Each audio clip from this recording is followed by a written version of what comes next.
하나님의 큰 은혜가 오늘 예배 참석한 성도 여러분들 함께 하시기를 예수님의 이름으로 축복합니다. 이삭은 먼 길을 떠나는 야곱을 불러 축복하는 것으로 오늘 본문은 시작을 하고 있지요. 이삭은 야곱을 불러 축복을 하고 당부합니다. 너는 가나안 사람들의 딸 중에서 아내를 맞이하지 말고 일어나 밧단 아람으로 가서 내 외조부 부두엘의 집, 내 외삼촌 라반의 집으로 가서 그 딸 중에서 아내를 맞이하라. 전능하신 하나님이 내게 복을 주시어 내가 생육하고 번성하게 하여 내가 여러 족속을 이루게 하시고 아브라함이 허락하신 복을 너와 함께 내 자손에게 두사 하나님이 아브라함에게 주신 땅 곧 내가 거주하는 땅을 내가 차지하게 하시기를 원하노라. 이삭은 자신의 아버지 아브라함으로부터 받은 복을 아들 야곱에게 다시 한번 지난 장자 명분의 축복에 이어서 오늘 축복을 하고 있지요. 창세기 27장에서 이삭이 야곱에게 장자의 축복을 했을 때 만민이 너를 섬기고 열국이 내게 굴복하리니 내게 굴복하며 너를 저주하는 자는 저주를 받고 너를 축복하는 자는 복을 받기를 원하노라 라고 하였지 않습니까? 이 축복은 처음에 아브라함이 하나님으로부터 부름받았을 때 너를 축복하는 자에게는 내가 복을 내리고 너를 저주하는 자에게는 내가 저주하리니 땅의 모든 족속이 너로 말미암아 복을 얻을 것이라. 이 축복과 동일한 복이죠. 또 하나님은 이삭에게도 아브라함을 위하여 내가 너와 함께 있어 내게 복을 주어 내 자손이 번성하게 하리라 라는 복과도 오늘 이 복은 동일합니다. 이렇게 아브라함과 이삭 그리고 야곱으로 이어지는 축복의 함께함을 알 수가 있는 것이죠. 아버지 이삭으로부터 다시 한번 축복을 받은 야곱은 마음을 단단히 다짐을 하고 하란 밧단 아람으로 가서 라반에게 이르렀으니 라반은 아람 사람 부두엘의 아들이요 야곱과 에서의 어머니 리브가의 오라비였더라 라고 본문 5절에 말씀을 합니다. 아버지 이삭이 전장에서 야곱에게 장자의 축복을 했고요. 이에 동생을 죽이고자 했던 에서는 가뜩이나 심기가 노한 상태에 있었는데요. 밧단 아람으로 장도를 길을 떠나는 야곱에게 또 아버지 이삭이 축복을 하니까 화가 머리 끝까지 뻗쳤습니다. 그런데 가만히 그 내용을 들어보니까 6절에 이렇게 에서가 말씀을 듣고 있죠. 이삭이 야곱에게 축복하고 그를 밧단 아람으로 보내어 거기서 아내를 맞이하게 하였고 또 그에게 축복하고 명하기를 너는 가나안 사람의 딸 중에서 아내를 맞이하지 말라. 이 당부를 에서도 듣게 되는 거예요. 결국 에서는 가만히 생각을 해보니까 부모가 야곱을 외삼촌 집에 보내는 것도 결국 자신의 문제 때문인 걸 알게 되었죠.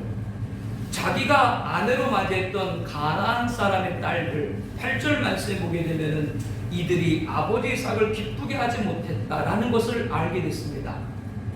결혼해서 지금까지 가만히 생각을 해보니까 자신의 두 아내가 아버지 이삭과 어머니 리브가에게 근심이 됐다고 하는 걸 이제서 에서가 아는 것이죠.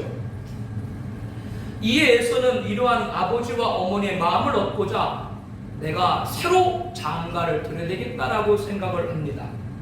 그래서 9절 말씀 보게 되면 또 다른 아내를 맞이했는데 마알랏입니다. 에서의 세 번째 새 아내가 된 마알랏은 아브라함의 서자 이스마엘의 딸이요 느부옳의 누이라고 9절에 말씀을 하고 있죠.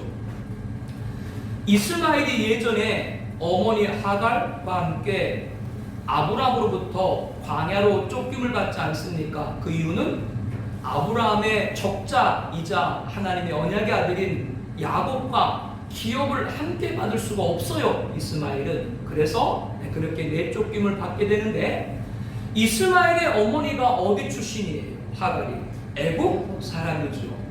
그리고 이 하갈이 바란 광야에서 있다가 자기 아들을 위해서 아내감을 맺어주게 되는데 누구를 맺어줘요?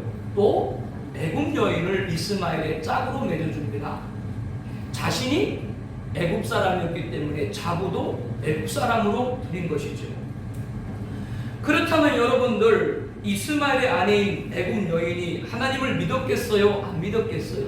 믿을 리가 없겠죠. 그렇다면 이 이스마엘과 그 애굽 여인 사이에서 난 딸, 오늘 본문의 마할렛, 에서의 세 번째 부인이 된 마할렛도 하나님을 믿었겠어요? 안 믿었겠어요? 본문 전으로 볼 때 안 믿었을 가능성이 많습니다. 에서가 아버지 이삭의 이복 형이자 할아버지 아브라함의 서자인 이스마엘 딸 가운데 아내를 맞이하면 부모들이 기뻐하겠다, 그렇게 생각을 하는 것인데, 이것은 대단히 어리석은 결정이었습니다. 이삭과 리브가가 야곱을 외삼촌 라반에게 보낸 것은 혈육이기 때문에 보낸 것이 아니라 하나님을 경외하는 딸을 아내 자부로 맞이하기 위함인 줄로 압니다. 그런데 에서는 제대로 모르고 아버지 이삭의 이복성이자 할아버지 아브라함의 서자인 혈육인 이스마엘의 소생을 아내로 맞이하면 우리 부모가 기뻐할 거다, 그렇게 생각을 한 것이죠. 혈육적으로 아브라함의 혈통을 타고났다 하더라도 신앙적으로 하나님을 섬기지 못하면 아무 소용이 없다는 것을 알아야 됩니다. 하나님이 아브라함을 처음 부를 때 뭐라고 그랬어요? 너는 고향, 친척, 본토, 아버지 집을 떠나라.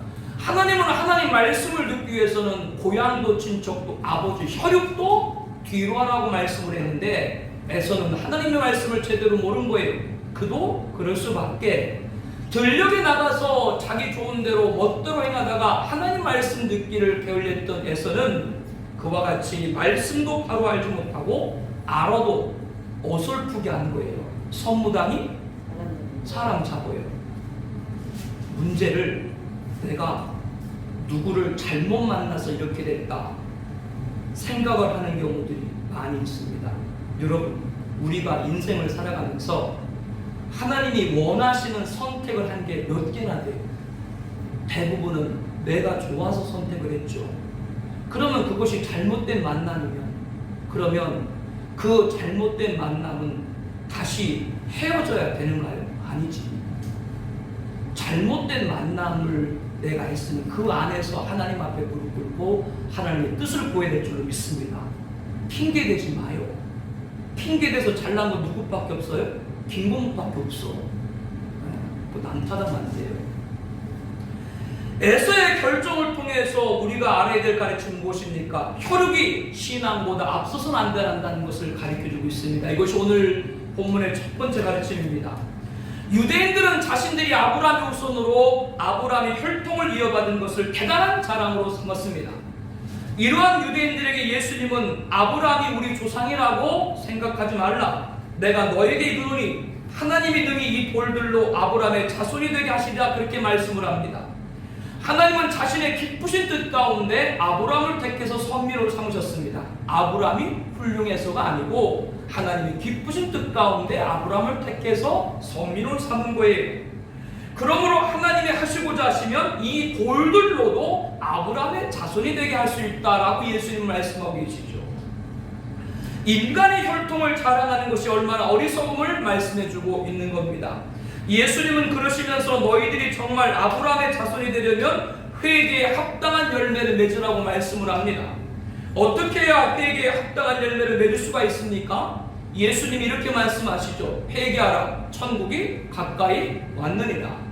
이 말씀을 NASB 버전에 보게 되면은 Kingdom of Heaven is at hand 이렇게 번역을 하고 있습니다. 직역을 하면 천국이 손에 잡힐 만큼 가까이 왔다. 이게 무슨 말이에요? 너희들 눈앞에 있는 예수님이 구원이고 영생이고 천국이라, 그런 뜻이죠. 예수님 믿어라, 그 말입니다.